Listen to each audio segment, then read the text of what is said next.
Everyone, we are going to continue reading our chapter book. We are reading the book The Chocolate Touch.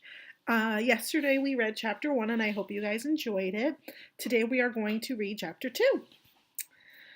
So, chapter 2. It was Sunday afternoon. The sun was sinking low in the sky, but the air was still quite warm. John was wandering along in the direction of Susan's house, absent-mindedly looking down at the sidewalk when his eye was suddenly caught by a dully gleaming silvery gray coin laying right in his path. The coin was the size of a quarter, but even as he leaned forward eagerly to pick it up, John noticed there was something strange about it. It did not have a picture of George Washington or a picture of an eagle. On one side, there was a picture of a fat boy, and on the other side were the letters J.M., which was funny, John thought, because those letters happened to be his initials. Grasping the coin firmly, he ran on towards Susan's house. She liked to collect things. He thought she might be interested to know that he had the beginning of a coin collection. Although he was in the habit of going over to Susan's by the same route once or twice almost every day, this afternoon John found himself turning left where he usually turned right. I always go the same way, he thought. This time, for a change, I'm going a new way. He didn't stop to consider that you cannot go east by going west unless you go all the way around the world. Only 2 blocks along the unfamiliar street, John came to a small corner store.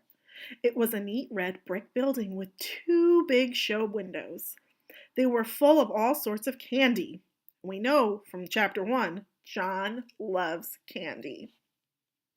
Susan was immediately absolutely forgotten. John pressed his nose against one of the windows. He was imagining the taste of the chocolate-covered almonds and chocolate fudge on the other side of the glass when he noticed a man in a white apron standing behind the counter and beckoning to him. John was surprised. He hadn't expected the store to be open on Sunday. "Don't just stand there in the doorway, John," the man called heartily. "Come on in and get some fresh, sweet, creamy chocolate. There's a special sale today." How did the man know his name? John wondered. He couldn't remember even having seen the store before. The storekeeper saw John hesitate. "The chocolate I use in my kitchen comes direct from the heart of Africa," he said. I use none but the finest ingredients, and my recipes, well, I bet you've never had chocolates like mine before. Come on in."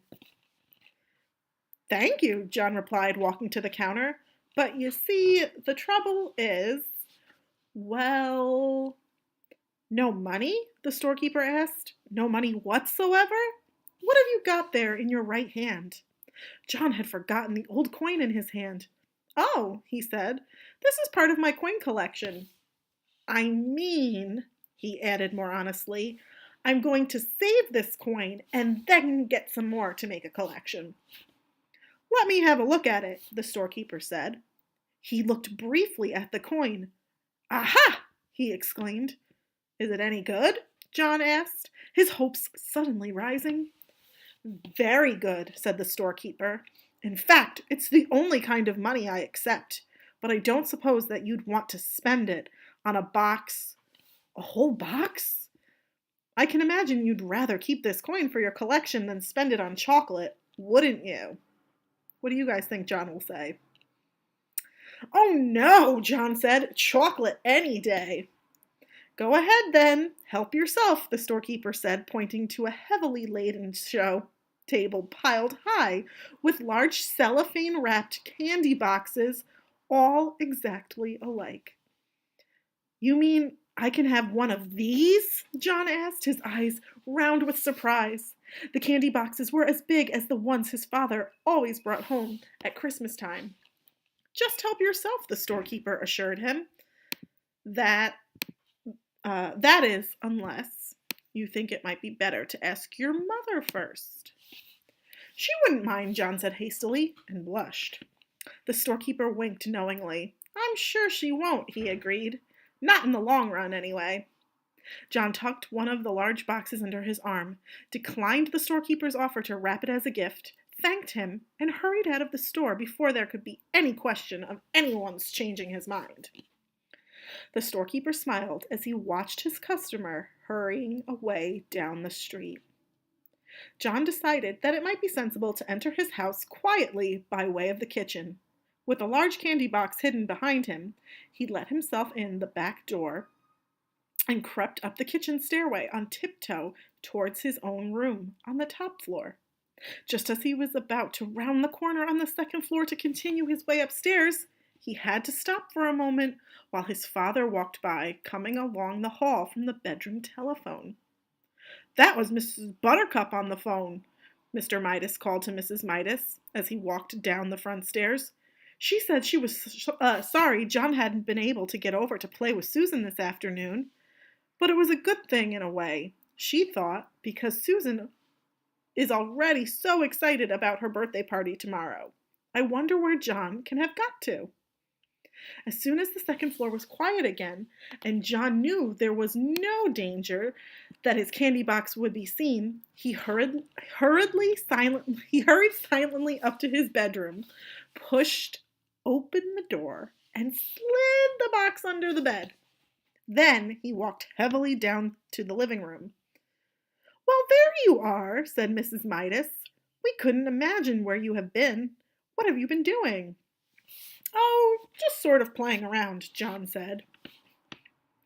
Now, John usually took a long time to put his things away and undress and bathe and get ready for bed, for he thought sleeping was a waste of time.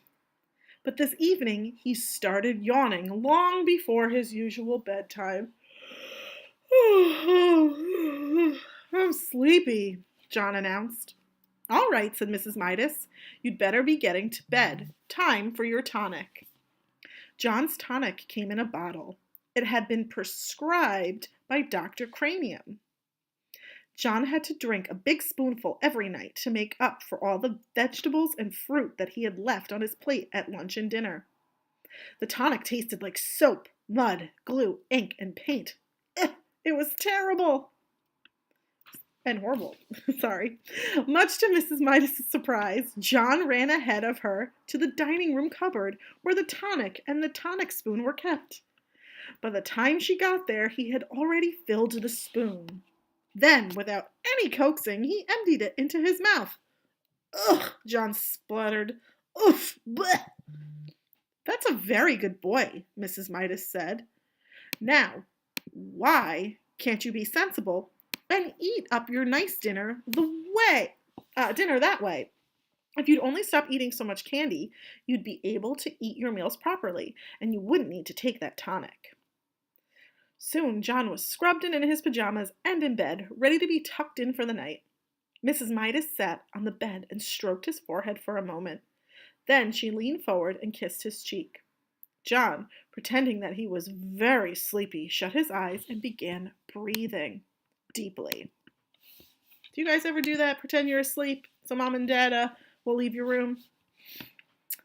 When Mrs. Midas rejoined Mr. Midas in the living room, she said, "I've never known John to be so good about going to bed before. He went to sleep in no time."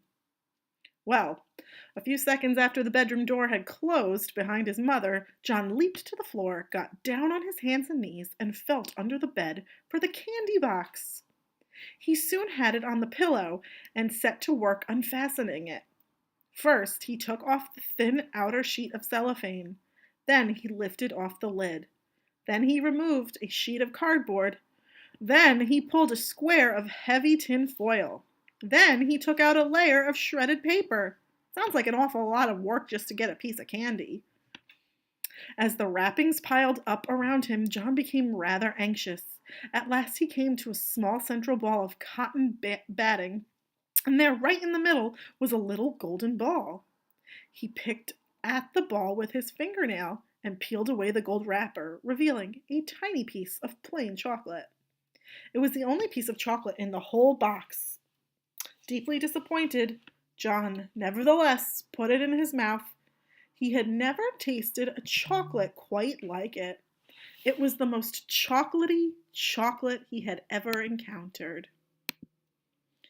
And we are going to stop here at chapter 3, and I will read more of that tomorrow for you guys. But what do you think? Would you buy chocolate from someone you've never met before that maybe seems a little off? Would you sneak candy into your house so you can eat it when your parents weren't looking? What do you think is so special about this chocolate that John ate? Hopefully, some of these questions will be answered in chapter 3 and further on in the book.